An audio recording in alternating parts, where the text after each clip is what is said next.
Dilsukh Nagar bus station ప్రాంగణంలో నూతనంగా ఏర్పాటు చేసిన లాజిస్టిక్స్ మోడల్ కౌంటర్ను సంస్థ ఎండీ వీసీ సజ్జనార్ ప్రారంభించారు. కొత్త కౌంటర్లో ఒక పార్సిల్ ను బుకింగ్ చేసి రసీదును వినియోగదారుడు శివకుమార్ కు అందజేశారు. అనంతరం లాజిస్టిక్స్ విభాగ కొత్త లోగో, బ్రోచర్ను ఆర్టీసీ ఉన్నత అధికారులతో కలిసి ఆవిష్కరించారు. పార్సిల్ హోమ్ పికప్, డెలివరీ కోసం వినియోగించే కొత్త వాహనాన్ని జెండా ఊపి ప్రారంభించారు. టీఎస్ఆర్టీసీ లాజిస్టిక్స్ విభాగం తెలంగాణలో అతివేగంగా పార్సిళ్లను డెలివరీ చేసే వ్యవస్థ అన్నారు.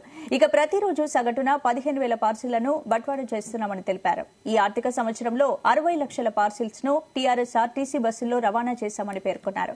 ఇక ఈ పార్సిళ్ల రవాణా వల్ల టీఎస్ఆర్టీసీకి సుమారు 120 కోట్ల వరకు రెవెన్యూ వచ్చిందని వెల్లడించారు సజ్జనార్.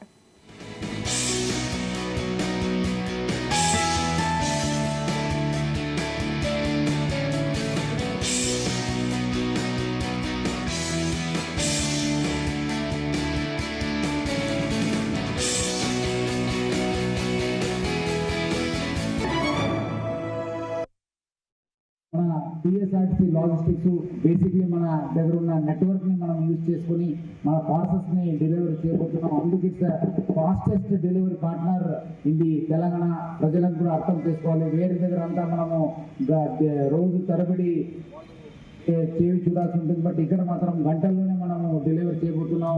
మన టెక్నాలజీ వైజ్ ఆల్సో మనము ఇంప్రూవ్ కావడం జరిగింది. హోమ్ పికప్, హోమ్ డెలివరీ కూడా మనము స్టార్ట్ చేయబోతున్నాం. సో ప్రజలందరూ కూడా ఇప్పుడే బాగా పెద్ద సంఖ్యలో మనము ఆదరిస్తున్నారు. ఇంకా వచ్చే రోజు కూడా ఆదరించి ఈ యొక్క లాజిస్టిక్స్ ని సేవను అందరూ కూడా యూజ్ చేసుకోవాలని చెప్పి కోరుతున్నాను.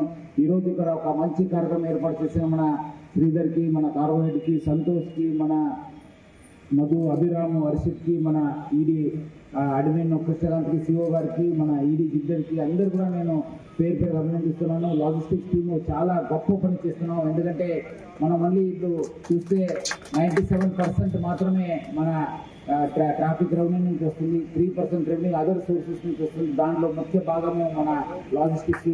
ఆల్రెడీ టీఎస్ఆర్టీసీ మనం ఓన్లీ మన ట్రాఫిక్ రెవెన్యూ పైన, బస్ ప్రయాణికుల పైన ఆధారపడకుండా వేరే పైన కూడా మనము బాగా ప్రయత్నం చేయడం జరుగుతుంది. లాజిస్టిక్స్ తో పాటు వాటర్ బిజినెస్ కూడా స్టార్ట్ చేయడం జరిగింది, స్నాక్స్ కూడా సప్లై చేయడం జరిగింది. ఇట్లా మనము చాలా రకరకాల ఇనిషియేటివ్స్ ప్లాన్ చేయడం జరిగింది.